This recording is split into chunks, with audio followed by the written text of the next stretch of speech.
नमस्कार, KP news 24/7 में आपका स्वागत है। मैं हूं अश्विनी आपके साथ। आइए देखते हैं अब तक के मुख्य समाचार। डिस्ट्रिक्ट यूथ कांग्रेस नेता एमई नईम ने नवनिर्वाचित सीएमसी चेयरमैन मोहम्मद गौस को दी बधाई। ईद मिलादुन्नबी के आगमन के अवसर पर गुलबर्गा में स्कूली छात्र और छात्राओं के विभिन्न प्रतियोगिता का किया गया आयोजन। सीआईडी ने पूर्व मुख्यमंत्री नायडू के खिलाफ नया वारंट जारी करने का किया अनुरोध। पुणे के दगड़ूशेठ गणपति पंडाल में एकत्र हुई 31,000 महिलाएं, एक साथ किया अर्थशीर्ष का पाठ। कांग्रेस नेता अधीर रंजन चौधरी का आरोप, संविधान से हटाए गए सोशलिस्ट और सेक्युलर शब्द, सरकार ने दिया जवाब।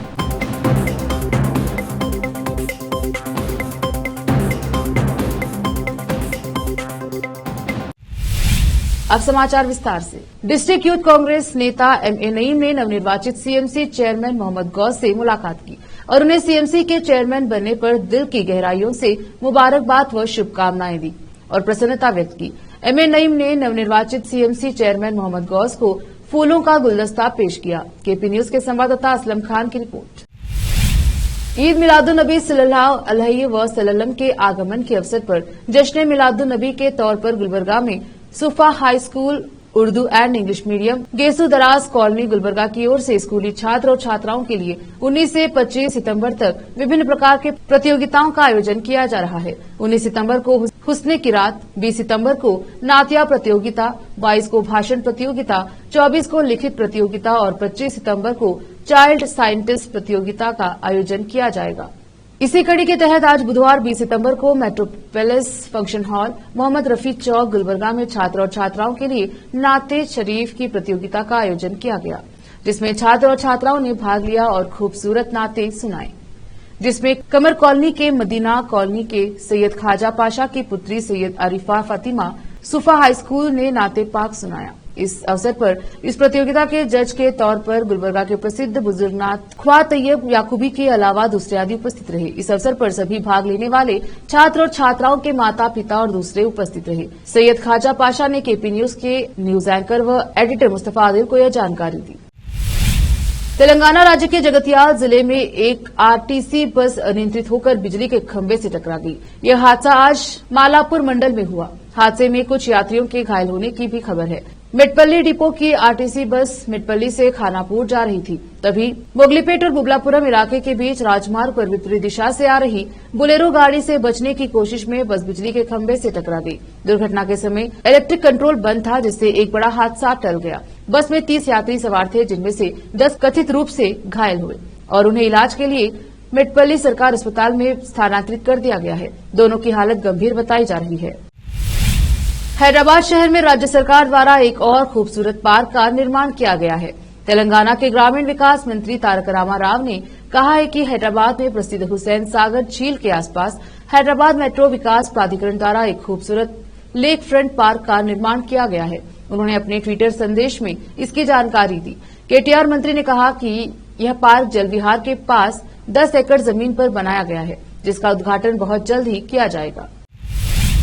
आंध्र प्रदेश सीआईडी ने 330 करोड़ रुपए की फाइबरनेट परियोजना घोटाला मामले में पूर्व मुख्यमंत्री एन चंद्रबाबू नायडू के खिलाफ एक नई प्राथमिकी दर्ज करने के बाद अदालत से उनके विरुद्ध नया वारंट जारी करने का अनुरोध किया है। अधिकारियों ने मंगलवार को यह जानकारी दी। अधिकारियों ने कहा कि अपराध जांच विभाग सीआईडी ने भ्रष्टाचार निरोधक ब्यूरो एसीबी अदालत के समक्ष आरोप लगाया है कि नायडू ने व्यक्तिगत रूप से फाइबर नेट परियोजना को सूचना प्रौद्योगिकी विभाग के बजाय ऊर्जा आई विभाग द्वारा निष्पादित करने की सिफारिश की थी। रुकते हैं छोटे से ब्रेक के लिए, जल्द लौटेंगे ब्रेक के बाद।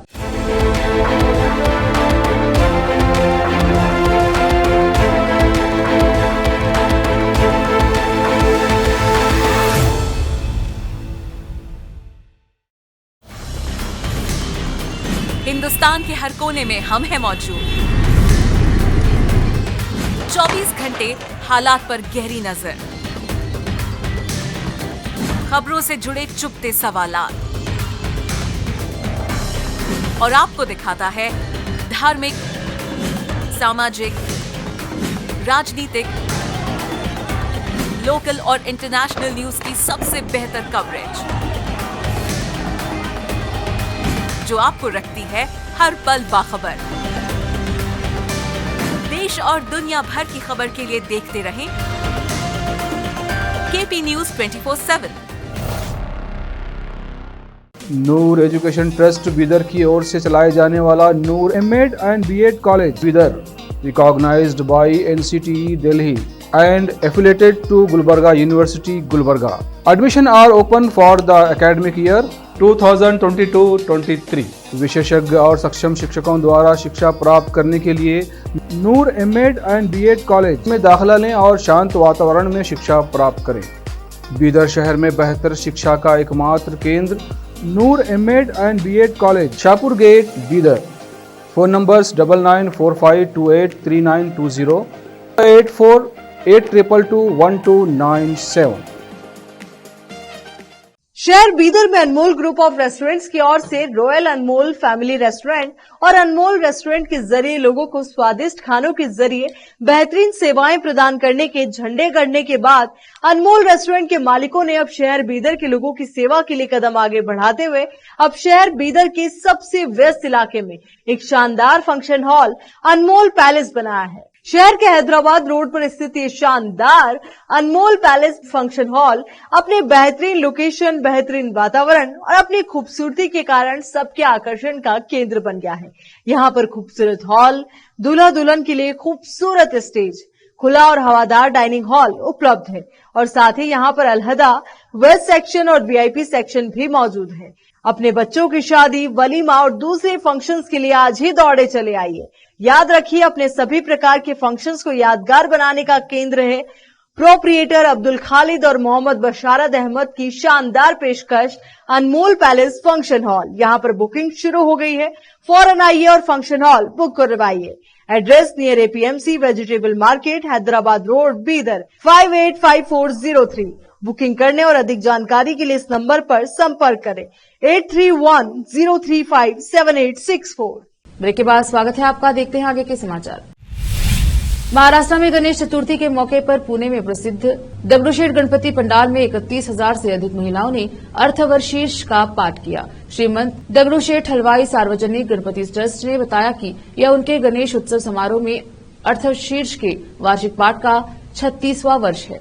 अर्थवर्षीश संस्कृत में रचित एक उपनिषद है जो भगवान गणेश को समर्पित है। इस पाठ के दौरान सभी महिलाएं पारंपरिक कपड़े पहनकर दगडूशेठ गणपति पंडाल के सामने एकत्र हुई और अर्थवर्षीश का पाठ किया। इस साल पंडाल की थीम अयोध्या के राम मंदिर पर रखी गई थी। आरएसएस के प्रमुख मोहन भागवत ने मंगलवार को गणेश चतुर्थी के पहले दिन प्रसिद्ध पंडाल में विशेष पूजा की। लोकसभा में महिला आरक्षण बिल पर चर्चा जारी है और विपक्षी दलों ने बिल का समर्थन किया है। हालांकि इसके साथ ही विपक्षी दलों ने ओबीसी महिलाओं को आरक्षण देने की मांग उठाई है। इससे पहले कांग्रेस नेता अधीर रंजन चौधरी ने सरकार पर बड़ा आरोप लगाया है और कहा है कि सरकार ने संविधान से सोशलिस्ट और सेकुलर शब्द हटा दिए हैं। उन्होंने कहा कि संविधान से ये दोनों शब्द हटा दिए गए हैं और इन दोनों शब्दों का न होना चिंता की बात है। कांग्रेस नेता अधीर रंजन चौधरी ने सरकार पर आरोप लगाते हुए कहा कि अगर कुछ कहने की कोशिश करेंगे तो सरकार कहेगी कि जो शुरू में था वही दे रहे हैं। कांग्रेस नेता ने केंद्र पर निशाना साधते हुए कहा है कि सरकार के इरादों में खोट है और बड़ी चालाकी से ये दोनों शब्द हटाए गए हैं। बता दें कि साल 1976 में इंदिरा गांधी सरकार में ये दोनों शब्द संविधान में शामिल किए गए थे। महिला आरक्षण बिल पर लोकसभा में जारी गर्मागर्म बहस के बीच बहुजन समाज पार्टी की सुप्रीमो मायावती ने प्रेस कॉन्फ्रेंस कर सरकार द्वारा पेश बिल में खामियां गिनाते हुए कुछ बदलाव की मांग की है। मायावती ने कहा, एससी, एसटी, ओबीसी वर्गों की महिलाओं का कोटा अलग से सुरक्षित करना चाहिए। अगर ऐसा नहीं हुआ तो इन वर्गों के साथ नाइंसाफी होगी। बीएसपी नेता ने ये भी कहा है कि मौजूदा बिल के कुछ प्रावधानों से वो सहमत नहीं है। इसके लिए जनगणना की जरूरत होगी। अन्य चीजें पूरी करने में काफी वक्त लग जाएगा। ऐसे में देश की महिलाओं को इस बिल का लाभ मिलने में अभी 15 से 16 साल का वक्त लग जाएगा। ऐसे में सरकार को कुछ ऐसे प्रावधान करने चाहिए जिससे महिलाओं को जल्द से जल्द इसका लाभ मिले। इस संशोधन विधेयक को लेकर सरकार की मंशा साफ नहीं है। ऐसे में सरकार को संसद में एससी, एसटी महिलाओं के आरक्षण के लिए अलग से इंतजाम करने चाहिए। संसद के विशेष सत्र के तीसरे दिन महिला आरक्षण बिल पर चर्चा हो रही है, जहां दिग्गज नेताओं ने बिल पर बहस। केंद्रीय मंत्री स्मृति ईरानी ने महिला आरक्षण बिल पर बात करते हुए कहा कि जनसंघ ने महिला आरक्षण की बात की, बीजेपी ने महिलाओं को आरक्षण दिया है। महिला आरक्षण बिल पर बात करते हुए बीजेपी नेता स्मृति ईरानी ने कहा कि हमने मजबूत बिल सदन में रखा है। साथ ही अल्पसंख्यक आरक्षण न देने के आरोप पर लोकसभा में स्मृति ईरानी ने कहा कि संविधान में धर्म के आधार पर आरक्षण वर्जित है। बीजेपी नेता ने कांग्रेस पर हमला बोलते हुए कहा कि सत्ता उनके पास थी, चमन उन्होंने लूटा, वरना आज कब की ये घोषणा हो चुकी होती। यूपीए सरकार कमजोर बिल लेकर आई थी। विपक्ष भ्रमित करने का प्रयास कर रहा है। तथ्यों का रिकॉर्ड पर आना जरूरी है। केंद्रीय मंत्री ने कहा, अगर हम संविधान की गरिमा के नजरिए से देखें तो इस महिला आरक्षण विधेयक के जरिए देवी लक्ष्मी ने संवैधानिक रूप ले लिया है। देश के प्रधान सेवक ने बड़ा दिल दिखाया है। पीएम ने चाहा कि मातृशक्ति गवर्नेंस का केंद्र हो। महिलाओं का सशक्तिकरण पीएम मोदी का संकल्प है। आज आयुष्मान योजनाओं के जरिए महिलाओं को देश भर में इलाज मिल रहा है। दिल्ली उच्च न्यायालय ने अभिनेता अनिल कपूर के मशहूर सूत्रवाक्य झक्कास समेत उनके नाम, तस्वीर, आवाज और व्यक्तित्व की अन्य विशेषताओं का व्यावसायिक लाभ के लिए दुरुपयोग करने पर बुधवार को रोक लगा दी है। न्यायमूर्ति प्रतिभा एम सिंह ने अभिनेता द्वारा कई वेबसाइट और मंचों के खिलाफ दायर एक मुकदमे पर सुनवाई के दौरान यह अंतरिम आदेश दिया। कपूर ने व्यावसायिक लाभ के लिए उनके व्यक्तित्व और सेलिब्रिटी अधिकारों के अनधिकृत शोषण का आरोप लगाते हुए यह मुकदमा दायर किया था। कपूर की ओर से पेश वकील प्रवीण आनंद ने कहा कि कई वेबसाइट और मंच विभिन्न गतिविधियों के जरिए वादी के व्यक्तित्व के खूबियों का दुरुपयोग कर रहे हैं। उन्होंने प्रेरक वक्ता के रूप में अभिनेता की तस्वीर का इस्तेमाल करके सामान की अनधिकृत बिक्री और शुल्क वसूलने, उनकी तस्वीर के साथ अपमानजनक तरीके से छेड़छाड़ करने और जाली ऑटोग्राफ तथा झक्कास सूत्रवाक्य वाली तस्वीरें बेचने का उल्लेख किया है। वक्त एक और छोटे से ब्रेक का, जल्द लौटेंगे ब्रेक के बाद।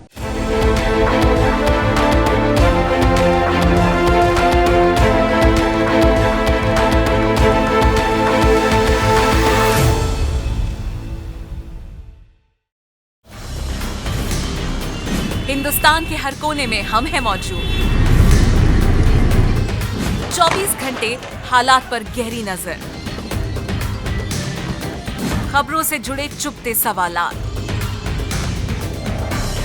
और आपको दिखाता है धार्मिक, सामाजिक, राजनीतिक, लोकल और इंटरनेशनल न्यूज की सबसे बेहतर कवरेज जो आपको रखती है हर पल बाखबर। देश और दुनिया भर की खबर के लिए देखते रहें KP news 24/7। Noor education trust Bidar की ओर से चलाए जाने वाला Noor MEd and BEd college Bidar, recognised by NCTE Delhi and affiliated to Gulbarga University, Gulbarga. Admission are open for the academic year 2022-23. विशेषज्ञ और सक्षम शिक्षकों द्वारा शिक्षा प्राप्त करने के लिए नूर एमएड एंड बीएड कॉलेज में दाखिला लें और शांत वातावरण में शिक्षा प्राप्त करें। बीदर शहर में बेहतर शिक्षा का एकमात्र केंद्र Noor MEd and BEd college, Shahpur gate, Bidar.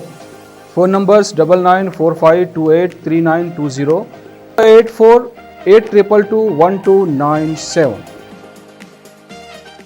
शहर बीदर में अनमोल ग्रुप ऑफ रेस्टोरेंट्स की ओर से रॉयल अनमोल फैमिली रेस्टोरेंट और अनमोल रेस्टोरेंट के जरिए लोगों को स्वादिष्ट खानों के जरिए बेहतरीन सेवाएं प्रदान करने के झंडे गड़ने के बाद अनमोल रेस्टोरेंट के मालिकों ने अब शहर बीदर के लोगों की सेवा के लिए कदम आगे बढ़ाते हुए अब शहर बीदर के सबसे व्यस्त इलाके में एक शानदार फंक्शन हॉल अनमोल पैलेस बनाया है। शहर के हैदराबाद रोड पर स्थित ये शानदार अनमोल पैलेस फंक्शन हॉल अपने बेहतरीन लोकेशन, बेहतरीन वातावरण और अपनी खूबसूरती के कारण सबके आकर्षण का केंद्र बन गया है। यहाँ पर खूबसूरत हॉल, दूल्हा दुल्हन के लिए खूबसूरत स्टेज, खुला और हवादार डाइनिंग हॉल उपलब्ध है और साथ ही यहाँ पर अलहदा वेस्ट सेक्शन और वीआईपी सेक्शन भी मौजूद है। अपने बच्चों की शादी, वलीमा और दूसरे फंक्शंस के लिए आज ही दौड़े चले आइए। याद रखिए, अपने सभी प्रकार के फंक्शंस को यादगार बनाने का केंद्र है प्रोप्रिएटर अब्दुल खालिद और मोहम्मद बशारत अहमद की शानदार पेशकश अनमोल पैलेस फंक्शन हॉल। यहाँ पर बुकिंग शुरू हो गई है, फौरन आइए और फंक्शन हॉल बुक करवाइए। Address near APMC vegetable market, Hyderabad road, Bidar 585403। Booking करने और अधिक जानकारी के लिए इस नंबर पर संपर्क करें 8310357864। ब्रेक के बाद स्वागत है आपका। देखते हैं अन्य समाचार। रूसी महिला कोकू इस्तानबुलोवा अब तक जीवित रहने वाली सबसे उम्रदराज व्यक्ति मानी जाती हैं। 129 वर्ष की आयु में उनकी मृत्यु हो गई है। रूस में स्वीकृत पेंशन रिकॉर्ड के अनुसार कोकू जून में 130 वर्ष की हो गई होंगी। कोकू इस्तानबुलोवा ने यह कहकर सुर्खियां बटोरी थी कि उन्होंने अपने लंबे जीवन में कभी भी एक भी खुशी का दिन नहीं बिताया। कोकू इस्तानबुलोवा स्टालिन के दमन से बची थी। रूसी महिला के 5 पोते पोतियां और 16 परपोते पोतियां हैं। कोकू कहती थी कि उन्हें जिंदगी में कभी खुशी नहीं मिली और मौत उनके घर का पता भूल गई है। उनके बच्चों की भी मौत हो चुकी है और कोकू की देखभाल करने वाला कोई नहीं है। जवानी में वह गार्डन की खुदाई किया करती थी। पाकिस्तान के पूर्व प्रधानमंत्री नवाज शरीफ ने देश में आई उथल पुथल के लिए पाकिस्तान के पूर्व सेना प्रमुख जनरल कमर जावेद बाजवा और पूर्व जासूस फैज हमीद को जिम्मेदार ठहराया है।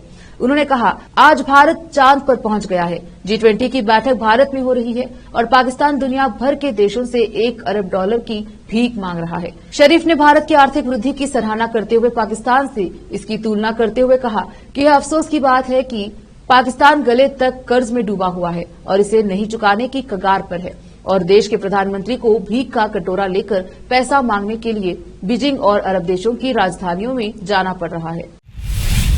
आखिर में फिर एक बार देखते हैं मुख्य समाचार। डिस्ट्रिक्ट यूथ कांग्रेस नेता ME नईम ने नवनिर्वाचित CMC चेयरमैन मोहम्मद गौस को दी बधाई।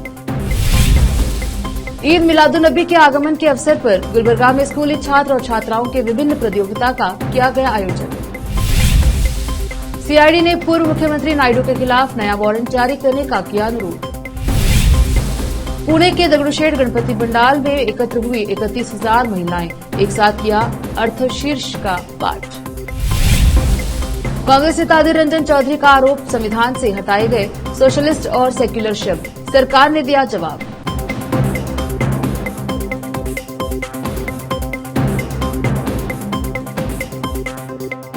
केपी न्यूज में अब तक के लिए इतना ही। देश प्रदेश के समाचारों के लिए देखते रहिए केपी न्यूज 24/7। धन्यवाद।